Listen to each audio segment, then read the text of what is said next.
Hello everyone. तो पहले मैं अपने बारे में बता दूं, मैं करंटली एक अंडर स्टूडेंट हूँ एनआईटी से और मेरा जेई मेंस में 99 प्लस परसेंटाइल स्कोर था और जे एडवांस में डिसेंट सी रैंक थी। तो आज हम एक जो अभी जो फ्रेश बच्चे जो फेस करने वाले हैं कि क्लास 10 से 11th की ट्रांजिशन में कुछ प्रॉब्लम्स उन्हें फेस होती हैं और उन प्रॉब्लम्स को और कुछ वो मिस्टेक्स होती है जो वो प्रॉब्लम उनको वो अवॉइड करेंगे तो उनका काफ़ी एक पॉजिटिव रिजल्ट मिलेगा उनको। वो चीज़ों को आराम से स्मूथ सेलिंग हो जाएगी, क्योंकि वैसे ही जो कंपटीशन एग्जाम होता है उसकी प्रिपरेशन करना बड़ा मुश्किल होता है। तो बाकी जो चीज़ें हैं उनको अवॉइड करेंगे वो, तो उनकी जर्नी बहुत सही से चलेगी। तो ये मेरा एक्सपीरियंस है जो मैंने कोटा में फेस किया था, उस एक्सपीरियंस को मैं शेयर करना चाहता हूँ। जो सबसे पहली प्रॉब्लम जो बच्चे फेस करते हैं जो 10th से 11th में मूव करते हैं, तो होता क्या है कि कुछ बच्चे होते हैं अपने होम प्लेस को पहली बार छोड़ के जाते हुए, तो उनको ये प्रॉब्लम, उनके साथ ये प्रॉब्लम होता है कि वो उन्हें होम सिकनेस हो जाती है। तो वैसे इस साल ये वाली प्रॉब्लम नहीं है, वरना बहुत सारे बच्चे होते हैं जो अपने इनिशियली 2 से 3 महीने बिगाड़ देते हैं। तो फिर उन्हें लगता है कि मैं बहुत कुछ छूट सकता है और कुछ उस बच्चे उसी में गिव अप कर देते हैं। और कुछ बच्चे उस रिग्रेट के साथ अपने फिर भी प्रिपरेशन को चालू रखते हैं कि भाई हमारा कुछ छूटा छूटा। तो इस बार वो प्रॉब्लम नहीं, क्योंकि क्वालिटी मटेरियल ऑनलाइन होने के कारण आपके डोर्स पे आ रहा है। तो ये ज़रूरत है आई नहीं कि इस बार होम सिकनेस किसी को होगा। दूसरा पॉइंट होता है कि क्लास 10 से 11th के ट्रांजिशन के दौरान क्लास 10 में सिलेबस काफ़ी छोटा होता है, बट 11th में सिलेबस बढ़ जाता है। आप देखेंगे कि जो शुरू में आपकी जो 2-3 महीनों में जो कितनी किताबें पर्टिकुलर सब्जेक्ट में बढ़ जाएंगी, उतनी तो शायद 10th के पूरे साल में नहीं बढ़ी होगी। तो क्योंकि सिलेबस की डेप्थ बढ़ जाती है और यहाँ पे सिलेबस थोड़ा वास्ट है, उसकी अंडरस्टैंडिंग भी बहुत चाहिए होगी आपको। कॉन्सेप्ट को समझते चलना पड़ेगा आपको, क्योंकि होगा क्या कि आप किसी भी सिंगल कॉन्सेप्ट को मिस करेंगे या फिर आप उसको इग्नोर कर लेंगे तो आपको एक लिंक होता है, वो लिंक टूट जाएगा, तो आप उसको अच्छे से कवर अप नहीं कर पाएंगे और सवालों में दिक्कत आएगी। यहाँ पे आपको दूसरी चीज़ की नंबर ऑफ क्वेश्चंस भी ज़्यादा करना होता है 11th क्लास में कंपेयर टू क्लास 10th में आपको कॉन्सेप्ट समझते भी काम चल जाता था, बट यहाँ पे 11th में अब जब जेई की तैयारी करोगे तो आपको ज़रूरी है कॉन्सेप्ट क्वेश्चन को प्रैक्टिस भी करना है, ताकि आप उसको उसका एप्लीकेशन पार्ट जान पाए। क्योंकि बेसिकली जेई और जो कंपटीशन एग्जाम होते हैं उनका उसमें जो क्वेश्चन होता है वो एप्लीकेशन पार्ट पे ज़्यादा पूछे जाता है एज कम्पेयर टू कौन से थ्योरेटिकल पार्ट से। जो दूसरी प्रॉब्लम होती है बच्चों के साथ कि वो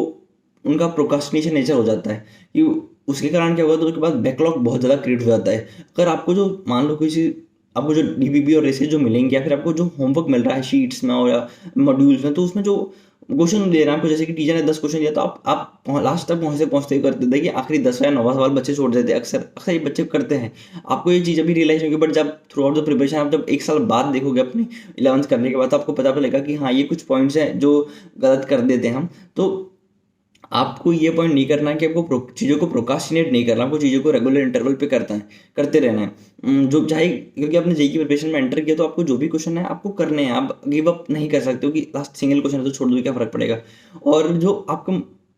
डेली का डेली जो काम दिया जा रहा है वो कोशिश करेगा कि डेली टू डेली निपटा दे, वरना क्या होगा कि वो अगर डेली टू डेली नहीं निपटा जाए तो धीरे धीरे क्वेश्चन पाइल होता रहेगा, वो बैकलॉग क्रिएट होते जाते हैं। और जैसे बैकलॉग को आपको बहुत सारा दिखता है तो आपका करंट वाला जो पोर्शन है वो भी इफेक्ट होता है और जो पुराना पोर्शन है वो भी इफेक्ट होगा। तो आप कोशिश ये करेगा कि आपका डेली टू डेली काम वो करते जाए। अगर इवन बैकलॉग छूटते भी जाता है तो आप ये कोशिश मत करेगा कि हम वो बैकलॉग को उसको कवर कर ले। हाँ, हो सकता है कवर करना, तो आपके पास जो संडे आ रहा है, जो ये पूरा उस हफ्ते का जो संडे, उसमें कोशिश करेगा कवर करे। बट आपके पास एक आध महीना निकल गया, आपको फिर लगता है कि फिर बैकलॉग करने, तो उस टाइम पे आप करंट को ज़्यादा इंपॉर्टेंस देना एज कम्पेयर टू अपने बैकलॉग को। तो आगे चल के एक दूसरी प्रॉब्लम बच्चों को होती है कि वो क्या करते हैं कि जो चीज़ें होती हैं उनको स्ट्रक्चर्ड वे में नहीं करते। आपको ये कोशिश करनी है कि आपको जो भी होमवर्क दिया जा रहा है आप चीज़ों को रफ में सॉल्व करेंगे, बट फिर कहता है वो रफ में सॉल्व करके आप उसको ऐसे ही रहने देते हैं। तो आपको कोशिश ये करनी है कि आपको एक बुक मेंटेन करनी है जिसमें आप ऐसा नहीं कह रहा हूँ कि आप एक रफ बुक में करिए फिर उसको वापस से उतारिए स्कूल की तरह, इसमें ऐसा करने की ज़रूरत नहीं होती और टाइम वेस्ट करना भी नहीं चाहिए सब वैसे। आपको ये करना है कि आप जो जहाँ पे रफ वर्क कर रहे हो उसी बुक को मेंटेन रखना है आपको। जो जैसे कि आप जो भी होमवर्क दिया उस क्वेश्चन को उसी बुक में कर रहे हो, तो उस बुक को मेंटेन रखिए, ताकि आप फ्यूचर में जब रिवीजन करोगे तो क्या होता है कि कभी कभी कुछ सवाल ऐसे होते हैं जो फर्स्ट अटैम्प्ट में हो जाते हैं, पर अगले बार में नहीं जब रिवाइज कॉन्सेप्ट थोड़ा वीक हो जाता है तो नहीं कर पाते। या फिर ऐसा होता है कि कुछ क्वेश्चन पहले अटैम्प्ट में नहीं होता, दूसरे अटैम्प्ट में भी नहीं हो पाते, तो उन क्वेश्चन को जब रिवीजन के टाइम आप देखेंगे तो आपको इधर उधर भटकने की जरूरत नहीं पड़ेगी। आप उस क्वेश्चन को उधर से देख लोगे, आपका टाइम भी सेव हो जाएगा, आपको पता भी जाएगा कि आपने किस तरह से उसको अप्रोच किया तो उसका राइट आंसर क्या है। और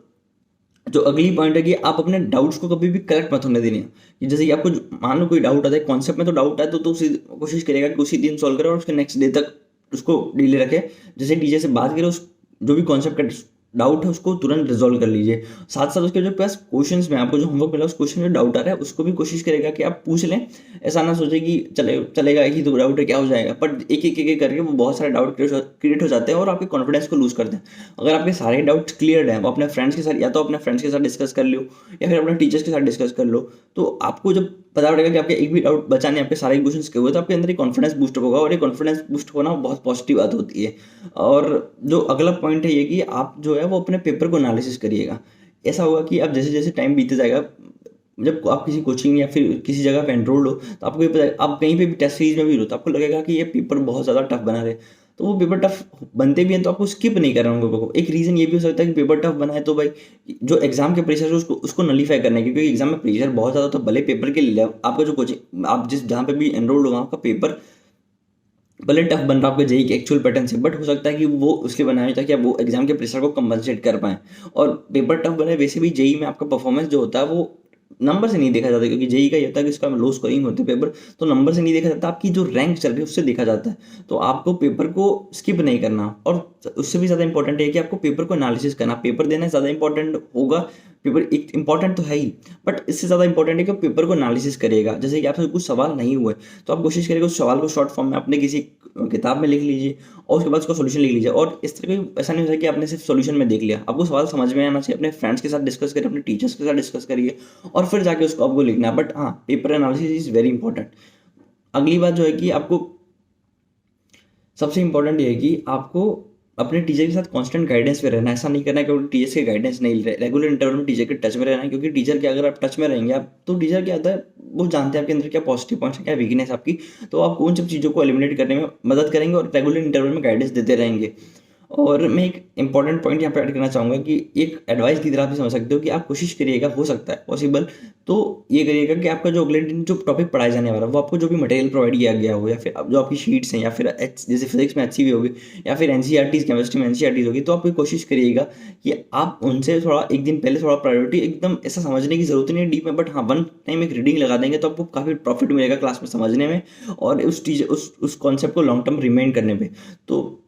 ये कुछ पॉइंट्स हैं जो आपको मस्टली करने चाहिए ताकि आपका 11th बहुत अच्छे से जाए और आप एक अच्छी रैंक आपकी जेई में आए। और ऐसी मोर इन्फॉर्मेटिव वीडियो के लिए मेरे चैनल को सब्सक्राइब करिए। आपकी जेई की प्रिपरेशन में जो जो प्रॉब्लम्स होती है मैं उनको यहाँ पे डिस्कस करता रहता हूँ कि मुझे क्या क्या प्रॉब्लम हुई थी और मेरे जो एग्जाम में एक्सपीरियंस है कि मैंने क्या क्या किया था, मेरा 99+ परसेंटाइल आया। तो उन सब चीज़ों के लिए मेरे चैनल को सब्सक्राइब करें और थैंक यू और बेस्ट ऑफ लक।